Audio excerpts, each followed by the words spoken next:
ജോയ്സ് മേർ മിനിസ്ട്രീസിന്റെ സുഹൃത്തുക്കളും പാർട്ട്നേഴ്സുമാണ് ഈ പ്രോഗ്രാമിന്റെ ചിലവുകൾ വഹിക്കുന്നത്.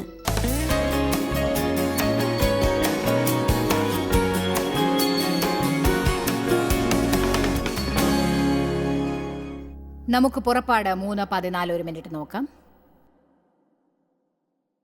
ദൈവത്തിൽ നിന്നൊരു ഉത്തരത്തിനായി മോശ അപ്പോൾ ചോദിച്ച സമയത്ത് ദൈവം എന്താണ് പറഞ്ഞത്?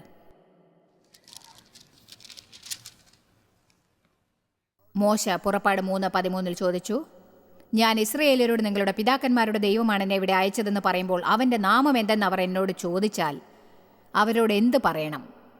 ദൈവം മോശയോട് പറഞ്ഞു, ഞാനാകുന്നവൻ ഞാനാകുന്നു, ഞാനാകുന്നവൻ ഞാനാകുന്നു, ഞാനാകുന്നവൻ ഞാനാകുന്നു.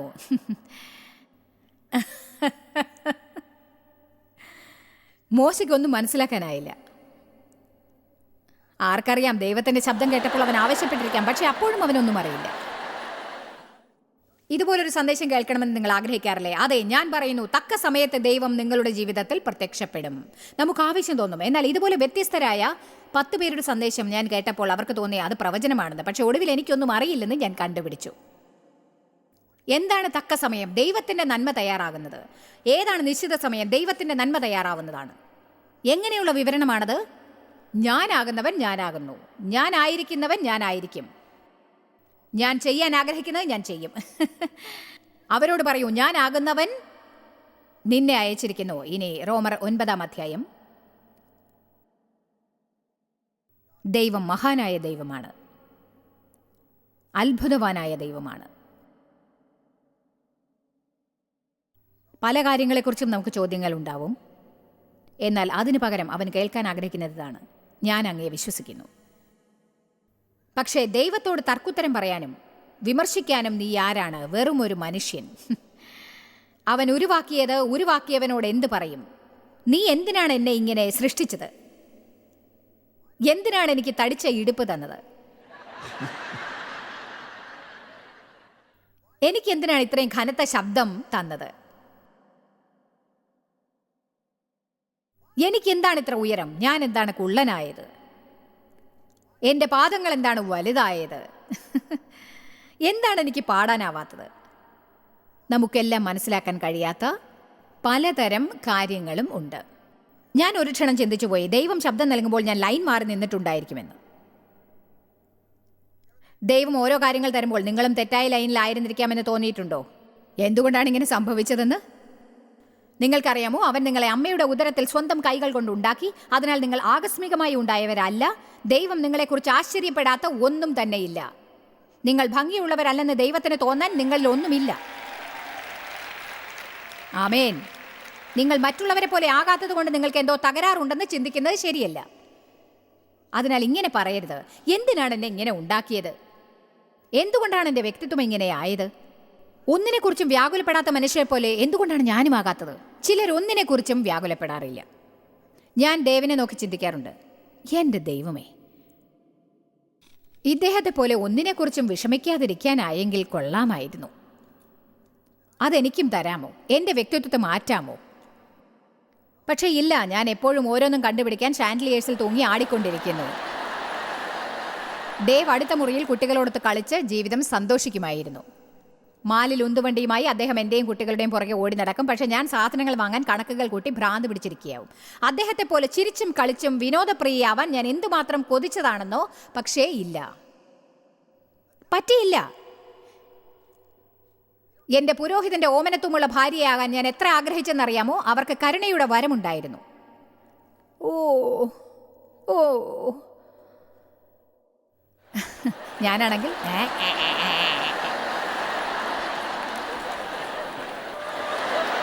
അവരോടല്ല, ഞാൻ അവരോടാണ് അങ്ങനെ ചെയ്തതെന്ന് വിചാരിക്കരുത്. പക്ഷെ അവരിരുന്ന് ജനങ്ങൾക്ക് പറയാനുള്ളത് ക്ഷമയോടെ കേൾക്കും. എന്നിട്ട് എന്താണ് ഉണ്ടായത്? ഓ, അവരോടൊത്ത് അവരും കരയും. അത് കാണുമ്പോൾ എനിക്ക്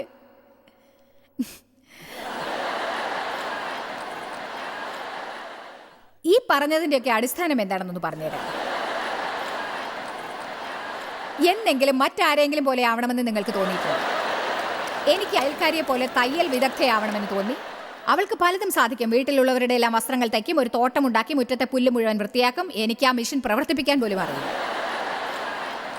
ഞാൻ ദേവിന് ഒരു ജോഡി ഷോർട്സ് ഉണ്ടാക്കി. അതിന്റെ പോക്കറ്റ്സിന് ഷർട്ടിനേക്കാൾ നീളം കൂടുതലാണെന്ന് മനസ്സിലായി. ഞാൻ നുണ പറയുകയല്ല.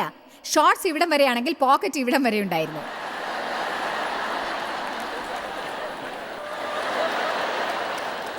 ഞാൻ ദേവിനോട് ഒരു തോട്ടം ഉണ്ടാക്കുന്നതിനെ കുറിച്ച് പറഞ്ഞു. ഞങ്ങൾ കുറച്ച് തക്കാളി നട്ടു. കറുത്ത വണ്ടുകൾ വന്ന ഒറ്റ രാത്രി കൊണ്ട് എല്ലാം തിന്നു. അടുത്ത ദിവസം തക്കാളി പറിച്ച് പാക്ക് ചെയ്യാനിരുന്നതാണ്. അതിനുവേണ്ട എല്ലാ സാധനങ്ങളും ഞാൻ വാങ്ങിയിരുന്നു. എനിക്ക് തക്കാളിയോട് തന്നെ വെറുപ്പ് തോന്നി. തോട്ടവും ഞാൻ വെറുത്തു. പാക്ക് ചെയ്യുന്ന സാമഗ്രികളെയും വെറുത്തു. എന്നെ പ്രസംഗിക്കാനും പിശാചിനെ പുറത്താക്കാനുമാണ് വിളിച്ചത്.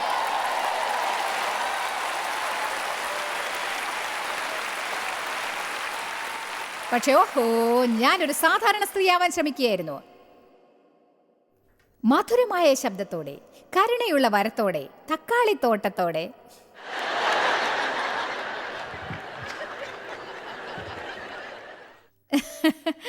ദൈവം എന്തുകൊണ്ടാണ് എന്നെ ഇങ്ങനെ ഉണ്ടാക്കിയതെന്ന് ചോദിക്കുന്നത് ഞാൻ മതിയാക്കി. ഞാൻ ആരാണോ അത് ഇഷ്ടപ്പെടാൻ ഞാൻ തീരുമാനിച്ചു.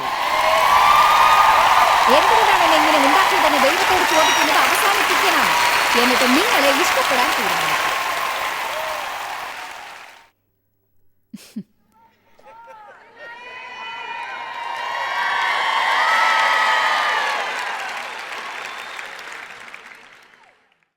വണ്ടുകൾ എൻ്റെ അയൽക്കാരിയുടെ തക്കാളി നശിപ്പിക്കാത്തത് എന്നെ മുഷിപ്പിച്ചു. കാരണം എനിക്ക് അവളേക്കാൾ കൂടുതൽ വിശ്വാസമുണ്ടെന്ന് ഞാൻ കരുതി. ഞാൻ തക്കാളിക്ക് വേണ്ടി പ്രാർത്ഥിച്ചു.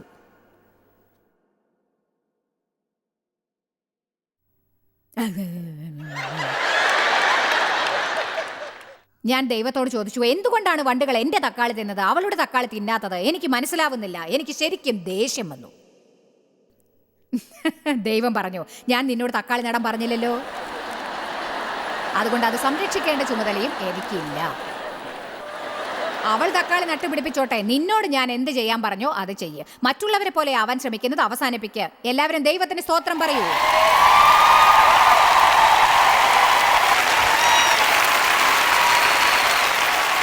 ദൈവം വ്യത്യസ്തതകൾ ഉണ്ടാക്കിയതിന് നന്ദി പറയുന്നു.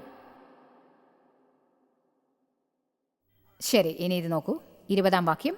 അയ്യോ മനുഷ്യ, ദൈവത്തോട് പ്രത്യുത്തരം പറയുന്ന നീ ആർ? മനഞ്ഞിരിക്കുന്നത് മനഞ്ഞവനോട് നീ എന്നെ ഇങ്ങനെ ചമച്ചത് എന്ത് എന്ന് ചോദിക്കുമോ? അല്ല, കുശവന് അതേ പിണ്ടത്തിൽ നിന്ന് ഒരു പാത്രം മാനത്തിനും മറ്റൊരു പാത്രം അപമാനത്തിനും ഉണ്ടാക്കുവാൻ മണ്ണിന്മേൽ അധികാരം ഇല്ലയോ എന്ന് ഈ വചനത്തിൽ പറയുന്നു. ഞാനൊരു ഉദാഹരണം പറയാം. എൻ്റെ അടുത്ത് 2 ഗ്ലാസ്സുകളുണ്ട്. രണ്ടും എൻ്റെ ഗ്ലാസ്സുകളാണ്. ഒന്നിൽ വെള്ളം നിറച്ചിട്ടുണ്ട്, ഒന്ന് ഒഴിഞ്ഞിരിക്കുകയാണ്.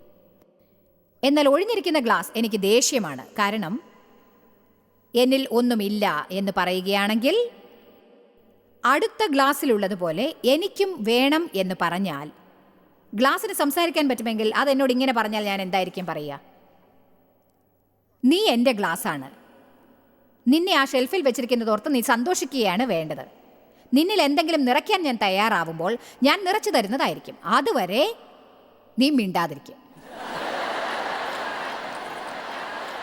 ഇന്ന് ആർക്കോ ഈ സന്ദേശം ആവശ്യമാണെന്ന് തോന്നുന്നു. മറ്റുള്ളവരോട് താരതമ്യപ്പെടുത്തുന്നത് നിർത്തുക. എന്നിട്ട് നിങ്ങൾ എവിടെയാണോ ഉള്ളത് അവിടം കൊണ്ട് തൃപ്തിപ്പെടുക, സംതൃപ്തരാവുക, സന്തോഷിക്കുക. ദൈവം എന്തുകൊണ്ടാണ് ചിലരെ ഉപയോഗിക്കുന്നതെന്ന് അറിയാമോ? ദൈവത്താൽ ഉപയോഗിക്കപ്പെടുന്ന വിചിത്രമായ മനുഷ്യരിൽ ചിലരുണ്ട്, ഞാൻ ഉൾപ്പെടെ. ഞാനിത് ഇടയ്ക്കിടയ്ക്ക് ചെയ്യാറില്ല, പക്ഷേ കഴിഞ്ഞ ആഴ്ച ഞാൻ ദൈവത്തോട് സംസാരിച്ചു. ഞാൻ പറഞ്ഞു, ശരി ദൈവമേ, എന്നെ ഇതിലൊന്ന് സഹായിക്കണേ. ഞാൻ എവിടെ നിന്നാണ് വന്നതെന്ന് എനിക്കറിയാം. സ്വാഭാവികമായി ഈ ദൗത്യം ചെയ്യുന്ന ഏറ്റവും കുറഞ്ഞ കാൻഡിഡേറ്റ് ഞാനായിരിക്കും എന്നെനിക്കറിയാം. എനിക്ക് ശരിയായ വ്യക്തിത്വം ഇല്ലെന്ന് എനിക്കറിയാം. എനിക്കൊന്നും ശരിയായിട്ടില്ല. പക്ഷേ ഒരു കാര്യം പറയട്ടെ, ദൈവം നമ്മെ അഭിഷേകിക്കുമെന്നും ഉപയോഗിക്കുമെന്നും തീരുമാനിക്കുമ്പോൾ അതോടെ എല്ലാം തീരും. അവനത് ചെയ്യാൻ പോവുകയാണ്. അവൻ നിങ്ങളെ സഹായിക്കും. ജനങ്ങൾ അത് ഇഷ്ടപ്പെടാൻ ഇടയാക്കും. എന്തുകൊണ്ടാണ് അവർക്ക് നിങ്ങളെ ഇഷ്ടപ്പെടാത്തതെന്ന് പോലും അറിയില്ല. അതുകൊണ്ട് ഞാൻ ദൈവത്തോട് ചോദിച്ചു, എന്തുകൊണ്ടാണ് ദൈവമേ എന്നെ തിരഞ്ഞെടുത്തത്? അപ്പോൾ എൻ്റെ ആത്മാവിൽ പറയുന്നത് കേട്ടു, അത് ആദ്യകാലത്ത് തന്നെ നിനക്ക് നൽകപ്പെട്ടതാണ്. ഇപ്പോഴും എനിക്കൊന്നും അറിയില്ല, പക്ഷേ എന്തുകൊണ്ട്? കാരണം എല്ലാം മുൻകൂട്ടി നൽകപ്പെടുന്നു, ആദികാലം മുതൽക്കേ. ദൈവം ദൈവമാണ്. അവനോട് നാം ഉടമ്പടി ചെയ്യാൻ ആരംഭിക്കണം. അവൻ ചെയ്യാൻ ശ്രമിക്കുന്നതിനെ എപ്പോഴും നിങ്ങൾ എതിർക്കാൻ നോക്കരുത്. നമുക്ക് 1 കൊരിന്ത്യർ 1 നോക്കാം. അതാണ് ശരിക്കും എൻ്റെ ഹൃദയത്തിലെ ആഗ്രഹം. ഞാൻ ഇന്ന് ജനങ്ങൾക്ക് വേണ്ടി പ്രാർത്ഥിച്ചു. ഇവിടെ വന്നിരിക്കുന്നവരിൽ ചിലർക്ക് ജീവിതത്തിൽ ചില ദുരന്തങ്ങൾ സംഭവിച്ചിട്ടുണ്ടാവാം. ചില കഠിനമായ കാര്യങ്ങൾ, നിങ്ങൾക്ക് മനസ്സിലാവാത്ത ചില കാര്യങ്ങൾ നിങ്ങളിൽ അവശേഷിക്കുന്ന ഒരു മുറിവ് ഏൽപ്പിച്ചിരിക്കാം. കാരണം നിങ്ങൾ ദൈവത്തോടൊത്ത് നടക്കാൻ ശ്രമിച്ചിട്ടും, തീർച്ചയായും ശ്രമിക്കുന്നുണ്ട്, ഇല്ലെങ്കിൽ ഇവിടെ വരികയില്ലായിരുന്നു. എന്നാലും നിങ്ങളുടെ മനസ്സിൽ ഇപ്പോഴും ഒരു കാര്യം തങ്ങി നിൽക്കുന്നുണ്ടെന്ന് എനിക്കറിയാം. കാരണം നിങ്ങളിപ്പോഴും കരുതുന്നു, എനിക്കിത് മനസ്സിലാവുന്നില്ല എന്ന്. ഇതൊട്ടും തന്നെ ശരിയല്ല. ഇതൊരിക്കലും ശരിയല്ല. നിങ്ങൾക്കൊന്നറിയാമോ, അതിൽ നിന്ന് നിങ്ങൾ വിമോചിതരാവാൻ എൻ്റെ ഈ സന്ദേശം ഉപയോഗപ്പെടട്ടെ എന്ന് ഞാൻ പ്രാർത്ഥിക്കുകയാണ്. ഇവിടെ ഇരിക്കുന്നവർ മാത്രമല്ല, പക്ഷേ കോടിക്കണക്കിന് ജനങ്ങൾ ടി വിയിലൂടെ ഈ പരിപാടി കാണുന്നുണ്ടാവും. അവർക്കും നിങ്ങളെ ദൈവത്തിൽ നിന്ന് അകറ്റുന്ന ഇതേ ചോദ്യങ്ങൾ തന്നെ ഉണ്ടായിരിക്കാം. നിങ്ങൾക്ക് സംഭവിച്ച മോശമായ കാര്യങ്ങൾ സംഭവിച്ചിട്ടുണ്ടാവാം. മോശമായ കാര്യങ്ങൾ സംഭവിച്ചതൊക്കെ സംഭവിച്ചു. നിങ്ങൾക്കൊരു കാര്യം അറിയാമോ, നമുക്കൊരു ശത്രുവും കൂടിയുണ്ട്. ഭൂമിയിൽ ജീവിച്ചുകൊണ്ടിരിക്കുന്ന ഒരു സാത്താനുമുണ്ട്. ലോകത്ത് പാപത്തിൻ്റെ തത്വവുമുണ്ട്. എല്ലായ്പ്പോഴും ഓരോ കാര്യങ്ങൾ നമുക്ക് സംഭവിച്ചു കൊണ്ടിരിക്കും. സംഭവങ്ങൾ നടക്കും. ചിലപ്പോൾ നാം അതിലൂടെ കടന്നുകൊണ്ടിരിക്കുകയാവും. എന്നാൽ നിങ്ങൾ ദൈവത്തെ വിശ്വസിച്ചാൽ അവൻ നിങ്ങൾക്ക് ഇരട്ടി പ്രതിഫലം നൽകും. അവൻ നിങ്ങളെ താണകുഴിയിൽ നിന്നും മുകളിലേക്ക് പിടിച്ചുയർത്തും. എന്നിട്ട് നിങ്ങളെ വീണ്ടെടുക്കും. അവൻ നിങ്ങളെ നേരെയാക്കും. ഇയ്യോബ് ഭീകരമായ സമയത്തിലൂടെ കടന്നു. അയാൾക്ക് കുടുംബം നഷ്ടമായി, അയാൾ രോഗിയായി, അയാൾക്ക് പണം നഷ്ടമായി, കന്നുകാലികൾ നഷ്ടമായി. വേദപുസ്തകം പറയുന്നു ആ കാലത്ത് ഭൂമിയിൽ ജീവിച്ചിരുന്ന ഏറ്റവും നീതിമാനായിരുന്നു അയാളെന്ന്. എന്നിട്ടും ഇത് ശരിയായില്ല. പക്ഷേ അവസാനമോ? ആരെങ്കിലും പറയൂ, അവസാനമോ? എന്നാൽ അവസാനം ഇയ്യോബ് ദൈവത്തോട് അടുത്തിരിക്കുന്നത് കൊണ്ട് നഷ്ടപ്പെട്ട എല്ലാറ്റിനും ഇരട്ടിയായി കിട്ടി. കഷ്ടപ്പാടുകൾക്ക് ഇരട്ടി പ്രതിഫലം. വേദപുസ്തകം പറയുന്നു, സങ്കീർത്തനം 37-ാം അധ്യായം, ദുഷ്പ്രവൃത്തിക്കാരുടെ നിമിത്തം നീ മുഷിയരുത്. അവർ അനുഗ്രഹിക്കപ്പെട്ടതായി തോന്നാം, എന്നാൽ അവസാനം, ആരെങ്കിലും പറയൂ, എന്നാൽ അവസാനം, എന്നാൽ അവസാനം സൗമ്യതയുള്ളവർ ഭൂമിയെ അവകാശമാക്കും. അതെ, ശമ്പള ദിവസം വരുന്നു.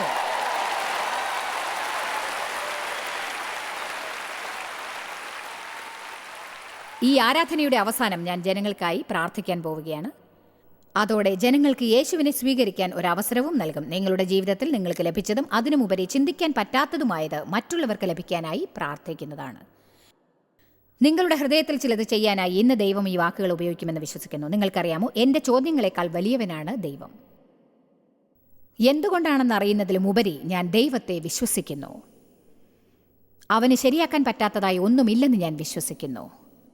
അവന് കൈകാര്യം ചെയ്യാവുന്നതിനേക്കാൾ വലുതായിട്ടൊന്നും തന്നെയില്ല.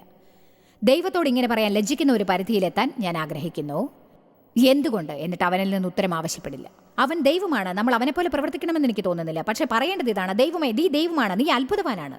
അങ്ങ് എല്ലാം എന്നോട് വിവരിക്കണം എന്ന് ഞാൻ ഒരിക്കലും അങ്ങയോട് ആവശ്യപ്പെടില്ല. ഞാൻ അങ്ങയുടെ വാഗ്ദാന പ്രകാരം ജീവിക്കും, അങ്ങയുടെ വിശദീകരണത്തോടെയല്ല. എന്നോട് അനുകൂലിക്കുന്നവർ ആരെങ്കിലും ഉണ്ടോ? 1 കൊരിന്ത്യർ 1:27, ദൈവം എന്തുകൊണ്ടാണ് താൻ ഉപയോഗിക്കുന്നവരെ ഉപയോഗിക്കുന്നത്? അല്ല, ജ്ഞാനികളെ ലജ്ജിപ്പിപ്പാൻ ദൈവം ലോകത്തിൽ ഭോഷത്വമായത് തിരഞ്ഞെടുത്തു. ജ്ഞാനികളെ ലജ്ജിപ്പിപ്പാൻ ദൈവം ലോകത്തിൽ ഭോഷത്വമായത് തിരഞ്ഞെടുത്തു. അതുപോലെ ബലമുള്ളതിനെ, ഇത് നോക്കൂ, കരുതിക്കൂട്ടി തിരഞ്ഞെടുത്തു. കരുതിക്കൂട്ടി തിരഞ്ഞെടുത്തു. ബലമുള്ളതിനെ ലജ്ജിപ്പിപ്പാൻ ദൈവം ലോകത്തിൽ ബലഹീനമായത് തിരഞ്ഞെടുത്തു. ഉള്ളതിനെ ഇല്ലായ്മയാക്കുവാൻ ദൈവം ലോകത്തിൽ കുലഹീനവും നികൃഷ്ടമായതും തിരഞ്ഞെടുത്തു എന്ന് ഈ വചനം പറയുന്നു. ദൈവത്തിന് ഒരിക്കലും ഉപയോഗിക്കാൻ സാധിക്കാത്തവരെന്ന് നിങ്ങൾ കരുതുന്നവരെ ദൈവം ഉപയോഗിക്കാനുള്ള ഒരു കാരണം, അവരായിരിക്കും എപ്പോഴും കവിഴ്ന്നു വീണ് ഇങ്ങനെ പറയാ, ദൈവമേ നന്ദി, നന്ദി, നന്ദി, ദൈവമേ നന്ദി, ദൈവമേ നന്ദി, നന്ദി. ഞാൻ എത്ര പ്രാവശ്യം ഇങ്ങനെ പറയാറുണ്ടെന്ന് അറിയാമോ? ഓ ദൈവമേ, എന്നെ സഹായിക്ക്, ദൈവമേ സഹായിക്ക്, സഹായിക്ക്, സഹായിക്ക്, സഹായിക്ക്. ചിലപ്പോൾ എനിക്ക് ഭ്രാന്താണെന്ന് തോന്നിപ്പോകും. ഓ ദൈവമേ എന്നെ സഹായിക്ക്, സഹായിക്ക്, സഹായിക്ക്, സഹായിക്ക്, ദൈവമേ സഹായിക്ക്. ബാക്കി ദിവസം ഞാൻ പറയും, ഓ ദൈവമേ നന്ദി, ദൈവമേ നന്ദി, നന്ദി, നന്ദി, നന്ദി, നന്ദി, നന്ദി. അതാണ് എനിക്ക് പ്രധാനമായി ദൈവത്തോട് പറയാനുള്ളത്. ദൈവമേ എന്നെ സഹായിക്കുക, ദൈവമേ എന്നെ സഹായിക്കുക, എന്നെ സഹായിക്കുക. ഓ ദൈവമേ നന്ദി, നന്ദി, നന്ദി, നന്ദി. എന്നെ സഹായിക്ക്, സഹായിക്ക്, ദൈവമേ നന്ദി, നന്ദി. ഇത് പ്രവർത്തിക്കുന്നുണ്ട്. മുറിയാത്ത ഒന്നിനെ ശരിയാക്കാൻ ശ്രമിക്കുന്നത് എന്തിനാണ്? ആമേൻ. ഞാൻ മതവിശ്വാസിയെ പോലെ പെരുമാറുന്നുണ്ടോ? പക്ഷേ അവനെ കൂടാതെ ഞാൻ ഒന്നുമല്ലെന്ന് ദൈവത്തിന് അറിയാമെന്ന് എനിക്കറിയാം. മുകളിലേക്ക് പോകുന്നത് എന്തും താഴേക്ക് വരുമെന്ന് കഷ്ടപ്പെട്ടാണ് ഞാൻ പഠിച്ചത്. മുകളിലേക്ക് പോയതിനേക്കാൾ വേഗത്തിലായിരിക്കും അത് താഴേക്ക് വീഴുന്നത്. ഈ പരിധിയിലെത്താൻ എനിക്ക് കുറെ കാലം വേണ്ടി വന്നു. പക്ഷെ ഞാൻ ഒരു കാര്യം പറയട്ടെ, ഞാൻ ദൈവത്തോടൊത്ത് നേരായി നടക്കാതിരുന്നാൽ അവൻ ഒരാഴ്ചക്കുള്ളിൽ എന്നിൽ നിന്ന് ഈ ജോലി വലിച്ചെടുക്കും. അതോടെ എല്ലാം പോകും. ദൈവം ദൈവമാണ്. അവനാൽ ആവാത്തത് ഒന്നും തന്നെയില്ല. അതുകൊണ്ട് അവൻ്റെതായ സ്ഥാനത്ത് നമുക്ക് അവനെ നിർത്താം. നമ്മുടെ മനസ്സിൻ്റെയും ഹൃദയത്തിൻ്റെയും സിംഹാസനത്തിൽ അവനെ ഇരുത്താം. അതാണ് അവൻ്റെ സ്ഥാനം. മുൻപെങ്ങും ഇല്ലാതിരുന്നത്ര അവനെ നമുക്ക് വിശ്വസിക്കാം. ഓരോ തവണ ഒരു ചോദ്യം നിങ്ങളുടെ മനസ്സിൽ ഉയരുമ്പോഴും ആ ചോദ്യം ചോദിക്കുന്നതിന് മുൻപ് പറയൂ, സാരമില്ല ദൈവമേ, നീ എനിക്ക് ഉത്തരം നൽകേണ്ടതില്ല, ഞാൻ നിന്നെ വിശ്വസിക്കുന്നു. എന്നെ ഇത് വേദനിപ്പിക്കുന്നു, വല്ലാതെ വേദനിപ്പിക്കുന്നു, എനിക്കിത് താങ്ങാനാവില്ലെന്ന് തോന്നുന്നു, പക്ഷേ അങ്ങ് നല്ലവനാണെന്ന് ഞാൻ വിശ്വസിക്കുന്നു. ഞാൻ ദൈവത്തെ ചോദ്യം ചെയ്യുമ്പോൾ അത് സാത്താനെ സന്തോഷിപ്പിക്കും. എനിക്ക് ദൈവത്തെ ചോദ്യം ചെയ്യാൻ ഇഷ്ടമല്ല. ദൈവമേ, ഞാൻ അങ്ങേ വിശ്വസിക്കുന്നുവെന്നേ ഞാൻ പറയേണ്ടു. അങ്ങ് നല്ലവനാണ്. എനിക്ക് 18-19 വർഷം മുൻപ് ക്യാൻസർ ഉണ്ടായിരുന്നു. ഞാൻ ഡോക്ടറുടെ അടുത്ത് ചെക്കപ്പിന് പോയിരുന്നു. വർഷം തോറും മാമോഗ്രാം ചെയ്യണം. 3-4 ദിവസങ്ങൾക്ക് ശേഷം ഞാനൊരു സർജറിക്കായി ഹോസ്പിറ്റലിൽ അഡ്മിറ്റ് ആകേണ്ടി വന്നു. എന്തുകൊണ്ട് ദൈവമേ, എന്തുകൊണ്ട്? ഞാൻ വിശ്വാസത്തെക്കുറിച്ച് പഠിപ്പിച്ച് ക്യാൻസർ ഉള്ളവരുടെ തലയിൽ കൈവച്ച് പ്രാർത്ഥിക്കുകയായിരുന്നു. ദൈവം എന്നോട് പറഞ്ഞു, എനിക്കത് കേൾക്കേണ്ട ആവശ്യമില്ല. നിന്നിൽ നിന്ന് ഇതാണ് ഞാൻ കേൾക്കാൻ ആഗ്രഹിക്കുന്നത്. ഞാൻ അങ്ങേ സ്നേഹിക്കുന്നു. അങ്ങ് നല്ലവനാണ്. അങ്ങനെ സ്നേഹിക്കുന്നെന്ന് വിശ്വസിക്കുന്നു. അവനെ സ്നേഹിക്കുന്നവർക്കും അവൻ്റെ ഉദ്ദേശത്തിനായി വിളിക്കപ്പെട്ടവർക്കും എല്ലാം നന്മയ്ക്കായി കലാശിക്കുന്നതാണ്. ഞാനത് വീണ്ടും വീണ്ടും വീണ്ടും ആവർത്തിച്ചുകൊണ്ടേയിരുന്നു. സർജറിയിലൂടെ ഞാൻ കടന്നു. ഒരു വീണ്ടെടുപ്പിൻ്റെ സർജറി ആയിരുന്നു അത്. എനിക്ക് 1-2 ആഴ്ച മാത്രമേ മീറ്റിംഗ് നഷ്ടമായിട്ടുള്ളൂ എന്ന് തോന്നുന്നു. എനിക്ക് റേഡിയേഷനോ കീമോതെറാപ്പിയോ അതുപോലുള്ള മറ്റ് ചികിത്സകളോ പിന്നീട് എടുക്കേണ്ടി വന്നിട്ടേയില്ല. ക്യാൻസർ എൻ്റെ ലിംഫ് നോഡ്സിനെ ബാധിച്ചിട്ടുണ്ടായിരുന്നു. ദൈവം എന്നെ സഹായിക്കുകയായിരുന്നു. പിന്നീട് ആരോ എന്നോട് പറഞ്ഞു, എൻ്റെ എക്സ്റേയും മാമോഗ്രാമും വായിച്ച വ്യക്തി ആരായിരുന്നാലും അദ്ദേഹം ഏറ്റവും ഏറ്റവും ഏറ്റവും ഏറ്റവും മിടുക്കനായതുകൊണ്ടാണ് ആർക്കും കണ്ടുപിടിക്കാനാവാത്ത ഒരു ചെറിയ മുഴ അവിടെ ഉണ്ടെന്ന് അയാൾക്ക് കണ്ടുപിടിക്കാനായത്. പക്ഷേ അത് പെട്ടെന്ന് വളരുന്ന ഒരു തരം ക്യാൻസർ ആയിരുന്നു. ഇനി 1 വർഷം കൂടി കാത്തിരുന്നെങ്കിൽ അത് കണ്ടുപിടിക്കാൻ അസാധ്യമാകുമായിരുന്നു. അത് അപ്പോഴേക്കും പല സ്ഥലത്തേക്ക് വ്യാപിച്ചിട്ടും ഉണ്ടാവുമായിരുന്നു. അതിനാൽ ദൈവം എന്നെ കോപിപ്പിക്കുന്നതിന് പകരം എനിക്കൊരു സഹായം നൽകി എൻ്റെ ജീവനെ രക്ഷിക്കുകയാണ് ചെയ്തത്. ഞാൻ നന്ദിയുള്ളവളല്ലായിരുന്നെങ്കിൽ ഞാനത് കണ്ടുപിടിക്കില്ലായിരുന്നു. ദൈവമേ നന്ദി, ദൈവമേ നന്ദി, നന്ദി, നന്ദി, നന്ദി, നന്ദി, നന്ദി, നന്ദി.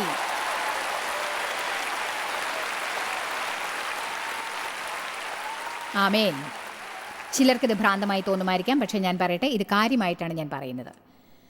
വർഷങ്ങളോളം ഞാനിത് പറഞ്ഞുകൊണ്ടിരുന്നു. എന്താണെന്നോ, ഞാൻ പീഡനത്തിലൂടെ കടന്നു. ദൈവം അത് ഉപയോഗിച്ചു. അങ്ങനെ നടന്നില്ലായിരുന്നെങ്കിൽ എന്ന് ഞാൻ വിചാരിച്ചു. അത് നടന്നില്ലായിരുന്നെങ്കിൽ എന്ന് ഞാൻ ചിന്തിച്ചു. ഇന്ന് ഞാനത് ഓർത്ത് അതിശയിക്കുകയാണ്. എൻ്റെ ജീവിതം എന്തായി തീരുമായിരുന്നു? എനിക്ക് വളരെ കഠിനമായിരുന്ന ചില കാര്യങ്ങൾ എത്രമാത്രം എളുപ്പമാവുമായിരുന്നു. എനിക്ക് സ്നേഹവാനായ ഒരു പിതാവ് ഉണ്ടായിരുന്നെങ്കിൽ, അഥവാ പിതാവിൻ്റെ മടിയിലിരിക്കാൻ കഴിഞ്ഞിരുന്നെങ്കിൽ, അഥവാ സുരക്ഷിതത്വം തോന്നിയിരുന്നെങ്കിൽ. ഏകദേശം 3-4 കൊല്ലങ്ങൾക്ക് മുൻപാണെന്ന് തോന്നുന്നു ഞാനിങ്ങനെ ആരോടോ പറയാൻ തുടങ്ങി, എനിക്ക് അങ്ങനെ ഒന്നും സംഭവിക്കാതിരുന്നെങ്കിൽ എന്ന് ആഗ്രഹിക്കുന്നു. എൻ്റെ എല്ലുകളിൽ കൂടി അതെൻ്റെ തൊണ്ടയിൽ കുടുങ്ങി. ഞാൻ എന്താണ് ചിന്തിച്ചത് എന്നറിയാമോ? ഇതെങ്ങനെയാണ് വിവരിക്കേണ്ടതെന്ന് എനിക്കറിയില്ല. പക്ഷെ അങ്ങനെ സംഭവിക്കാതിരുന്നെങ്കിൽ എന്ന് ഇനി എനിക്ക് പറയാൻ സാധിക്കില്ല. കാരണം ഞാൻ നിങ്ങളോട് സത്യം പറയുകയാണ്, അത് കാരണമാണ് എൻ്റെ ജീവിതം ഇങ്ങനെ മാറിയത് എന്ന് ഞാൻ കരുതുന്നു. ഗണിതപ്രകാരം എങ്ങനെയാണത് കണക്കാക്കേണ്ടതെന്ന് അറിയില്ല. പക്ഷേ ദൈവം വളരെ നല്ലവനാണെന്ന് ഞാൻ വിശ്വസിക്കുന്നു. ഇത് ശ്രദ്ധിക്കൂ, ദൈവം വളരെ നല്ലവനാണ്. നിങ്ങൾക്ക് ഹാനി ഏർപ്പെടുത്താൻ സാത്താൻ കരുതുന്നത് എന്തും അവൻ എടുത്ത് വാസ്തവത്തിൽ പൈശാചികവും നശീകരണവും ഉണ്ടാക്കാനായി സാത്താൻ ഉപയോഗിക്കുന്നവ നിങ്ങളുടെ നന്മയ്ക്കായും ദൈവരാജ്യത്തിന്റെ നന്മയ്ക്കായും അനേകം ജനങ്ങളുടെ നന്മയ്ക്കുമായി മാറ്റിമറയ്ക്കാൻ ദൈവത്തിനാകുമെന്ന് വിശ്വസിക്കുന്നു. എന്തുകൊണ്ട്? കാരണം ദൈവം മഹാനായ ദൈവമായതുകൊണ്ട്. അതെ,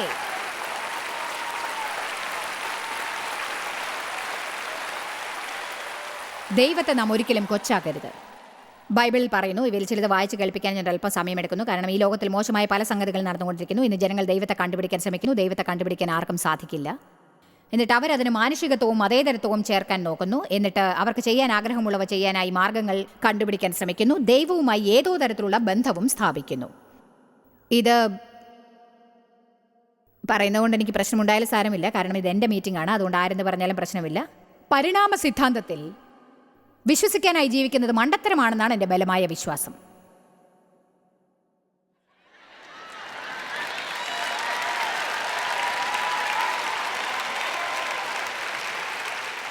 അതായത് ഞാൻ ഡിസ്കവറി മെഡിക്കൽ ചാനലിൽ ധാരാളം ഷോസ് കാണാറുണ്ട്. ശരീരത്തിൻ്റെ ഘടനയെക്കുറിച്ച് കാണാൻ എനിക്ക് വളരെ ഇഷ്ടമാണ്. ജനങ്ങൾക്ക് തെറ്റുപറ്റുന്ന കാര്യങ്ങൾ ചിലത് കാണുമ്പോൾ ഞാൻ അത്ഭുതപ്പെടാറുണ്ട്. ഒരു വളരെ ചെറിയ ഓർഗന് ശരിയായ ഹോർമോൺ കിട്ടാത്തതാണ് അതിന് കാരണം. ഞാൻ ഒരു കാര്യം പറയട്ടെ, നമ്മൾ ഉണ്ടാക്കപ്പെട്ടിരിക്കുന്നത് അത്ഭുതകരമായിട്ടാണ്. എങ്ങനെയാണ് ആർക്കെങ്കിലും കുഞ്ഞിൻ്റെ ജനനം കാണാനാവുക? ആ കുഞ്ഞ് കാൽവിരലുകളും കൈവിരലുകളും ഒക്കെ എങ്ങനെ ഉണ്ടാവും? ഞങ്ങൾക്ക് 3 മാസം പ്രായമായ ഒരു പേരക്കുട്ടിയുണ്ട്. വീണ്ടും ഒരു കുഞ്ഞിനെ ഞങ്ങൾക്ക് കാണാൻ സാധിച്ചിരിക്കുന്നു. അവൻ കണ്ണു തുറന്ന് അത്ഭുതത്തോടെ ചുറ്റും നോക്കും, ചിരിക്കും. അവൻ്റെ ചെറിയ വിരലുകളും ചെറിയ ചുണ്ടും ചെറിയ താടിയും ചെറിയ പൃഷ്ഠവും എല്ലാം കാണാൻ നല്ല ചന്തമാണ്. കോടാനുകോടി വർഷങ്ങൾക്ക് മുൻപ് ഏതോ ഒരു അപൂർവ ജീവി അഥവാ ഏതോ ഒരു കോശം അതെവിടെ നിന്നാണ് വന്നതെന്ന് നമുക്ക് അജ്ഞാതമാണ്. അത് ഏതോ ഒരു കടൽക്കരയിൽ ഒരു ദിവസം പ്രത്യക്ഷപ്പെട്ട് പരിണാമം സംഭവിച്ച് അതിൻ്റെ ഫലമായാണ് വിചിത്രരായ മനുഷ്യരുണ്ടായത് എന്ന് എങ്ങനെയാണ് നമുക്ക് ചിന്തിക്കാനാവുക? എനിക്കിത് സഹിക്കുന്നില്ല. ജനങ്ങൾ എന്തുകൊണ്ടാണത് വിശ്വസിക്കുന്നതെന്ന് അറിയാമോ? കാരണം നമുക്ക് ദൈവത്തിൽ വിശ്വസിക്കാൻ ഇഷ്ടമല്ല. കാരണം ആർക്കും കണക്ക് ബോധിപ്പിക്കാൻ ഇഷ്ടമല്ല. നമുക്ക് എന്ത് ചെയ്യണമെന്ന് തോന്നുന്നുവോ അത് യഥേഷ്ടം ചെയ്യാം.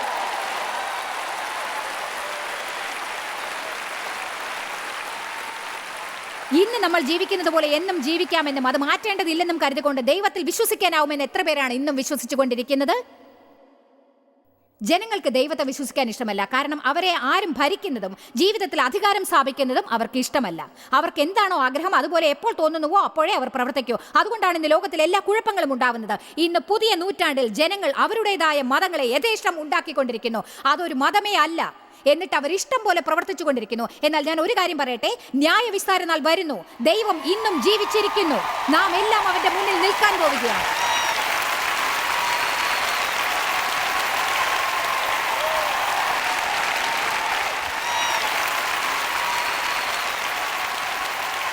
നമ്മൾ ദൈവ മുന്നിൽ നിന്ന് നമ്മുടെ ജീവിതത്തിന് കണക്ക് ബോധിപ്പിക്കേണ്ടി വരും.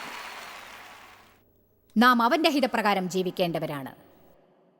അവൻ നമ്മിൽ നിന്ന് എന്താണോ ആഗ്രഹിക്കുന്നത് അപ്രകാരം പ്രവർത്തിക്കാൻ തുടങ്ങണം.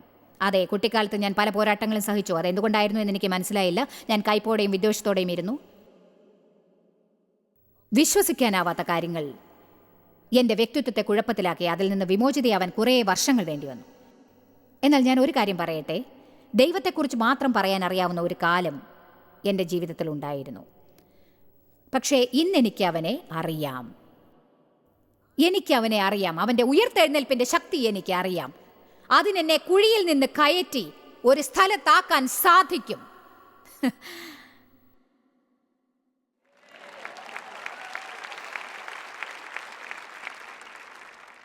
നിങ്ങൾക്കറിയാമോ, ദയവായി മനസ്സിലാക്കൂ. നിങ്ങൾക്ക് പ്രിയപ്പെട്ടവർ നഷ്ടപ്പെട്ടുവോ? നിങ്ങളുടെ കുഞ്ഞ് മരിച്ചുവോ? നിങ്ങളുടെ ഇണയെ നഷ്ടപ്പെട്ടുവോ? നിങ്ങൾക്ക് ഭീകരമായ രോഗമുണ്ടോ? നിങ്ങൾക്ക് ബിസിനസ് നഷ്ടപ്പെട്ടുവോ? നിങ്ങൾ ചീത്തയാക്കപ്പെട്ടിട്ടുണ്ടെങ്കിൽ നിങ്ങളുടെ ജീവിതത്തിൽ സംഭവിക്കുന്നത് എന്താണെന്ന് നിങ്ങൾക്ക് മനസ്സിലാവുന്നില്ല. ഞാൻ അപേക്ഷിക്കുകയാണ്, അത് കണ്ടുപിടിക്കാൻ പരിശ്രമിക്കരുത്. ദൈവത്തെ വിശ്വസിക്കൂ. എന്നിട്ട് അവനോടൊത്ത് അവയിലൂടെ കടക്കുക. തീർച്ചയായും നിങ്ങൾ മറുഭാഗത്ത് വന്നു ചേരും. എന്നിട്ട് നിങ്ങൾക്ക് ഇങ്ങനെ പറയാനാവും, പണ്ട് എനിക്ക് അവനെക്കുറിച്ച് സംസാരിക്കാൻ മാത്രമേ അറിഞ്ഞിരുന്നുള്ളൂ, പക്ഷേ ഇന്ന് എനിക്ക് അവനെ അറിയാം. ശരീരത്തിലായിരിക്കുമ്പോൾ തന്നെ മരിച്ചവരെ മുകളിലേക്ക് കൊണ്ടുവരുന്ന അവന്റെ ഉയർത്തെഴുന്നേൽപ്പിന്റെ ശക്തി അറിയാം. അതെ, അവനെ നിങ്ങൾ അറിഞ്ഞിരിക്കണം. ആർക്കെങ്കിലും അവനെ അറിയാൻ ആഗ്രഹമുണ്ടോ? യഥാർത്ഥത്തിൽ അവനെ അറിയണോ എങ്കിൽ ദൈവത്തിന്റെ നന്മയുടെ അനുഭവം നിങ്ങൾ അറിഞ്ഞിരിക്കണം. അവന്റെ ഉയർത്തെഴുന്നേൽപ്പിന്റെ ശക്തിയെക്കുറിച്ച് നിങ്ങൾ അറിഞ്ഞിരിക്കണം. ഞാൻ ഒരു കാര്യം പറയട്ടെ, ഇവയെല്ലാം അവസാനിക്കുന്ന ഒരു ദിവസം വരാൻ പോകുന്നു. ഞാൻ നിങ്ങളെ സ്വർഗത്തെക്കുറിച്ചുള്ള വചനങ്ങളിലേക്ക് കൊണ്ടുപോകാൻ സമയം പാഴാക്കുന്നില്ല. പക്ഷേ വേദപുസ്തകം പറയുന്നു, അവിടെ കരച്ചിലുണ്ടാവില്ല, വേദന ഉണ്ടാവുകയില്ല, വ്യസനമില്ല, നെടുവീർപ്പുകളില്ല. അവൻ ഇങ്ങനെ പറയുന്നത് നാം കേൾക്കും, ചെയ്തു കഴിഞ്ഞു. ഞാൻ ആൽഫയും ഒമേഗയും ആകുന്നു, ആദിയും അന്ത്യവുമാകുന്നു, തുടക്കവും അവസാനവുമാകുന്നു. എന്നാൽ ഇപ്പോഴത്തേക്ക് നമുക്ക് വിശ്വാസമുണ്ട്. ഇപ്പോഴത്തേക്ക് നമുക്ക് ഭാഗികമായിട്ടേ അറിയൂ. നമുക്കെല്ലാം അറിയുകയുമില്ല. ഒരാൾ കണ്ണാടിയിൽ നോക്കുന്നത് പോലെ നമുക്ക് കാണാം. മങ്ങലോടെയാണ് കാണുന്നത്. അതിനാൽ അതെന്താണെന്ന് കണ്ടുപിടിക്കാനാവില്ല. പക്ഷേ ഉത്തരം കിട്ടാത്ത ചോദ്യങ്ങൾ വീണ്ടും നമ്മെ അസംതൃപ്തരും അസന്തുഷ്ടരും മതിയാവാത്തവരുമാക്കും. നിങ്ങൾക്ക് ഇങ്ങനെ തോന്നുമ്പോഴെല്ലാം എന്തുകൊണ്ട് ദൈവമേ, ഉടനെ എഴുന്നേറ്റ് പറയുക, സാരമില്ല, ഞാൻ അവിടെയായിരുന്നു, അങ്ങനെ ചെയ്തിട്ടുണ്ട്, ഇനി അങ്ങോട്ടേക്കില്ല. എനിക്കൊരു പുതിയ സന്ദേശമുണ്ട്. ദൈവമേ, ഞാൻ അങ്ങയെ വിശ്വസിക്കുന്നു, ഞാൻ അങ്ങയെ വിശ്വസിക്കുന്നു. ആമേൻ പറയൂ, ദൈവത്തിന് സ്തോത്രം പറയൂ. നിങ്ങൾക്ക് മനസ്സിലാക്കാൻ സാധിക്കാത്ത ഏതെങ്കിലും പരിതസ്ഥിതിയിൽ നിങ്ങൾ അകപ്പെടുമ്പോൾ എല്ലാവർക്കും സമയാസമയങ്ങളിൽ അതുണ്ടാവും. നിങ്ങൾ വിശ്വാസം ഉദ്ദേശത്തോടെ ദൈവത്തിൽ സമർപ്പിക്കാൻ ഞാൻ അപേക്ഷിക്കുന്നു. അത് കണ്ടുപിടിക്കാൻ ശ്രമിക്കരുത്. വെറുതെ ആശയക്കുഴപ്പത്തിലാവരുത്. മനുഷ്യനിൽ ആശ്രയിക്കാൻ പാടില്ല. ദൈവത്തിൽ വിശ്വാസം വയ്ക്കുവിൻ. ദൈവത്തിന് ചെയ്യാനാവാത്ത ഒന്നും തന്നെ ഇല്ലെന്ന് നിങ്ങൾ വിശ്വസിക്കേണ്ടതാകും. ജോയ്സ് മേയറുടെ ശുശ്രൂഷാ കേന്ദ്രത്തിൽ നിങ്ങൾ അറിഞ്ഞതിനേക്കാൾ നിങ്ങൾ ഞങ്ങൾക്ക് വളരെ പ്രിയപ്പെട്ടവരാണ്. ലോകം മുഴുവൻ ഈ ശുശ്രൂഷാ കേന്ദ്രത്തെ നടത്താൻ സഹായിച്ചതിൽ എല്ലാവർക്കും വളരെ നന്ദി. നമ്മൾ ഒരുമിച്ച് വിശക്കുന്നവർക്ക് ആഹാരം കൊടുക്കുന്നു, പാവപ്പെട്ടവർക്ക് വസ്ത്രങ്ങൾ കൊടുക്കുന്നു, എല്ലാ ദേശത്തേക്കും സന്ദേശങ്ങൾ അറിയിക്കുന്നു. ഞങ്ങൾ നിങ്ങളോട് അപേക്ഷിക്കുകയാണ്, ഞങ്ങളോട് ബന്ധപ്പെടുക. joycemeyer.org. നിങ്ങളുടെ പ്രാർത്ഥനകളും അപേക്ഷകളും പകർന്നുകൊള്ളാൻ, അതിനെപ്പറ്റി കൂടുതൽ അറിയുവാൻ, ജോയ്സിന്റെ പൊതുയോഗ വിവരപ്പട്ടിക ലോകം മുഴുവൻ ക്രിസ്തുവിന്റെ സ്നേഹം പകരാൻ ഞങ്ങളോട് പങ്കുചേരുക. ജോയ്സ് മേയർ മിനിസ്ട്രീസിന്റെ സുഹൃത്തുക്കളും പാർട്ട്നേഴ്സുമാണ് ഈ പ്രോഗ്രാമിന്റെ ചിലവുകൾ വഹിക്കുന്നത്.